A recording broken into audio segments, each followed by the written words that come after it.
MLA gold cup football tournament শুরু হলো সোমবার হাওড়ার ডোমজুড়ের মুন্সিরডাঙ্গা জুবিলি ফুটবল মাঠে। ডোমজুর কেন্দ্র যুব তৃণমূল কংগ্রেসের সভাপতি নুরাজ মোল্লার উদ্যোগে এই ফুটবল টুর্নামেন্ট 24 ও 25 ফেব্রুয়ারি দুদিনব্যাপী দিবারাত্রি এই ফুটবল টুর্নামেন্ট হবে। মোট 8টি দল অংশগ্রহণ করবে এই টুর্নামেন্টে। নকআউট পর্যায়ের এই টুর্নামেন্টের কোয়ার্টার ফাইনাল অনুষ্ঠিত হলো সোমবার। মঙ্গলবার অনুষ্ঠিত হবে সেমিফাইনাল ম্যাচ ও ফাইনাল ম্যাচ। আজ এই টুর্নামেন্টের উদ্বোধন অনুষ্ঠানে উপস্থিত ছিলেন রাজ্য যুব তৃণমূল কংগ্রেসের সভানেত্রী সায়নী ঘোষ, ডোমজুড়ের বিধায়ক কল্যাণ ঘোষ, হাওড়া কর্পোরেশনের চেয়ারম্যান ডক্টর সুজয় চক্রবর্তী সহ বিশিষ্ট ফুটবলাররা। রিনা হালদারের রিপোর্ট, জিএম নিউজ, হাওড়া। আমরা আগামী দিনে প্রস্তুত বিজেপির সঙ্গে লড়াই করতে, আমরা প্রস্তুত সিপিএম এর সঙ্গে লড়াই করতে। মাদার তৃণমূল কংগ্রেসকে লড়াই করতে হবে না, তাদের সঙ্গে লড়াই করতে গেলে আগে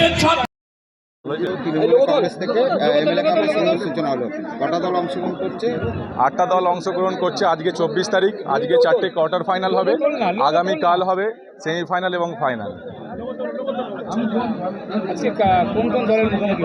আজকে প্রথম খেলা স্টার্ট হয়েছে যুগ্ম অ্যাথলেটিক ক্লাব বনাম পিএজে। আপনারা জানেন যে এই ডোমজুড়ে একসময় জাতীয়তাবাদী নেতা সুকুমার ঘোষ, স্বর্গীয় সুকুমার ঘোষ, তিনি 70 দশকে মার্ক্সবাদী কমিউনিস্ট পার্টির হাতে যেভাবে অত্যাচারিত হয়েছিল, আজকে তারই ফসল আমাদের ডোমজুড়ের বিধায়ক কল্যাণ ঘোষ, তার নামাঙ্কিত এমএলএ গোল্ড কাপ। আমরা প্রথম বর্ষ, আমাদের দল ক্ষমতায় আসার পর থেকেই প্রথম বছর বিধায়ক কল্যাণ ঘোষের ঐকান্তিক সহযোগিতায় ডোমজুর কেন্দ্র তৃণমূল যুব কংগ্রেসের উদ্যোগে এই গোল্ড কাপ আজকে থেকে শুরু হলো।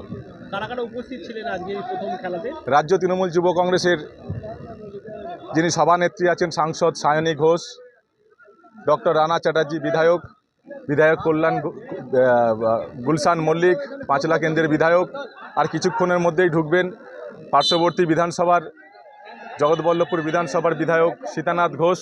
সর্বোপরি আমাদের বিধায়ক তো আমাদের সঙ্গে 24 ঘন্টায় রয়েছেন। আজকে একটা দেখলাম অভিনবত্ব, সেটা হচ্ছে মাঠে মহিলা রেফারি, কি বলবেন? পশ্চিমবাংলায় এটা তো আর নতুন নয়, মুখ্যমন্ত্রী মমতা বন্দ্যোপাধ্যায় একজন মহিলা।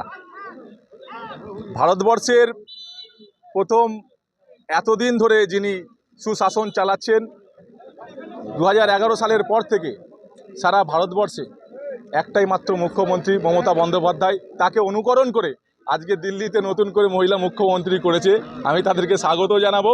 মমতা বন্দ্যোপাধ্যায়ের নেতৃত্বে যেভাবে মহিলাদের প্রতি যেভাবে সুরক্ষা তিনি দিচ্ছেন, কন্যাশ্রী থেকে শুরু করে লক্ষ্মী ভাণ্ডার, আজকে দিকে দিকে মহিলাদের জয় জয়কার। আজকে দেখবেন 2021 নির্বাচনে প্রায় 70% মহিলাদের ভোট নিয়ে আমরা ক্ষমতায় এসেছি।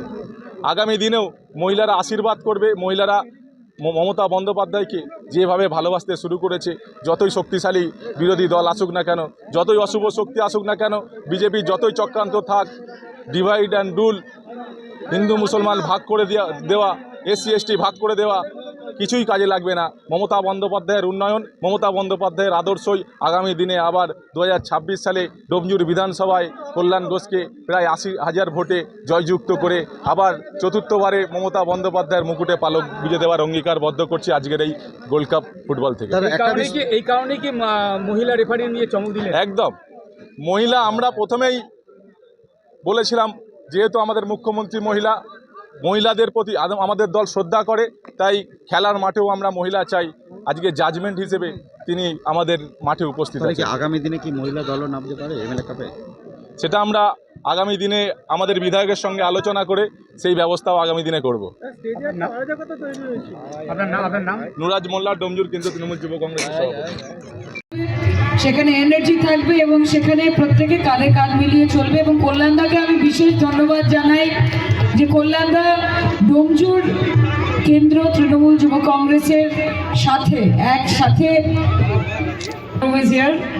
এবং খুব ভালো লাগছে। যার নামেই কল্যাণ রয়েছে সে সকলের কল্যাণ করবে, এটাই তো কাম্য।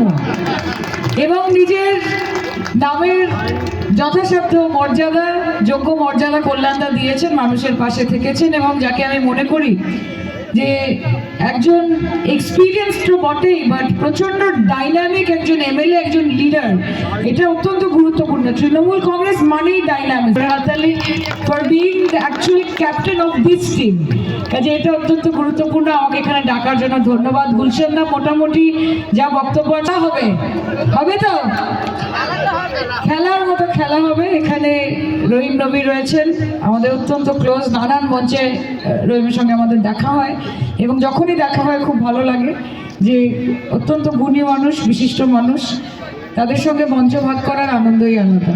বেশি সময় নেব না। এখানে সিকান্দার ভাই রয়েছেন, অমরদা রয়েছেন, তাপসদা রয়েছে, আমি ওকে মিস করে গেলাম, আমি অত্যন্ত ক্ষমা প্রার্থী। তবে খেলা শুরু করতে হবে। আমাদের ডাক্তারবাবু বালি কেন্দ্রের বিধায়ক, মাননীয় বিধায়ক উপস্থিত রয়েছেন, উনিও দু চার কথা বলবেন। যেরকম রহিম বলেছে যে একজন খেলোয়াড় আরেকজন খেলোয়াড়ের দায়বদ্ধতা বোঝে, যে খেলাটা শুরু করতে হবে, একজন রাজনীতিবিদ বা পলিটিশিয়ানও আরেকজন পলিটিশিয়ানের দায়বদ্ধতা বোঝে। কাজে এই দায়বদ্ধতার মধ্যে থেকে যেই প্রয়াস, যেই ভালোবাসা এবং নিজের অন্তর থেকে, দেখো कप तो बहुत होते हैं, एमएलए कप भी बहुत होते हैं, लेकिन एमएलए गोल्ड कप एक ही होता है। তাই সোনার ডোমজুড়ের সোনার বিধায়ক, তার সোনার এমএলএ কাপ ভালো হোক এবং প্রত্যেক বছর আরো বড় আকারে হোক। নুরাজকে আমার অনেক অনেক শুভেচ্ছা। সবাইকে একসাথে নিয়ে চলো, কোনো ভেদাভেদ ছাড়াই। আচ্ছা, দর্শকদের উপহার রয়েছে লাকি ড্রর মাধ্যমে। আমাকে বলতে পারতিস আমরা দর্শকে বসে গিয়ে কুপন কেটে নিতাম, তাহলে আমিও কিছু। কল্যাণ দাওয়ার অফার দিয়েছে যে তুমি দেওয়ার সময় একবার ট্রাই করতে পারো। বেশি দেরি করবো না, খেলা শুরু হোক। এবং যেহেতু বলেই দিদি কদিন আগে জগৎবল্লভপুরে একটা বড় বিয়ে বাড়ি দিলেন, একজাক বিয়ে বাড়ি, মানে আবার একটা এত বড় গোল্ড কাপ, কি বিষয়? হাওড়ার মানুষ ভালোবাসে, বিধায়করা ডাকে, এটা তো একটা টিম এবং পশ্চিমবঙ্গ তৃণমূল যুব কংগ্রেসের সভানেত্রী হওয়ার দরুন নিজের লোকসভা কেন্দ্রের বাইরেও মানুষের ডাকে সবসময় সাড়া দিতে হয়। আর হাওড়া আমার অত্যন্ত পছন্দের জেলা এবং পাশে যারা দাঁড়িয়ে রয়েছে, সেটা গুলশান দা হোক, সেটা কল্যাণ দা হোক, সেটা রানা দা হোক, সবাই আমার অত্যন্ত কাছের মানুষ, খুব শ্রদ্ধেয়, সকলকে ভালোবাসি, পছন্দ করি। কাজে তাদের প্রোগ্রামে তাদের পাশে এসে দাঁড়াতেই হবে, এটাই স্বাভাবিক। এখানে কোনো রকমের নেগোসিয়েশন নেই। এবং এমএলএ গোল্ড ক্লাব, প্রত্যেকটা এমএলএ বা এমপি তারা যখন একটা প্রোগ্রাম করে, একটা ফুটবল করে বা যাই যে কোনো রকমের অ্যাক্টিভিটি করে, সেটার মধ্যে শুধুমাত্র দায়িত্ব বা দায়বদ্ধতা নয়, অনেক ভালোবাসা, অনেক কমিটমেন্ট থাকে। কাজে সেই কমিটমেন্টটাকে সম্মান জানানোর জন্য আজকে এখানে আসা। বছর এই MLA cup, MLA gold cup পরিচালনা করুক, এটাই চাই।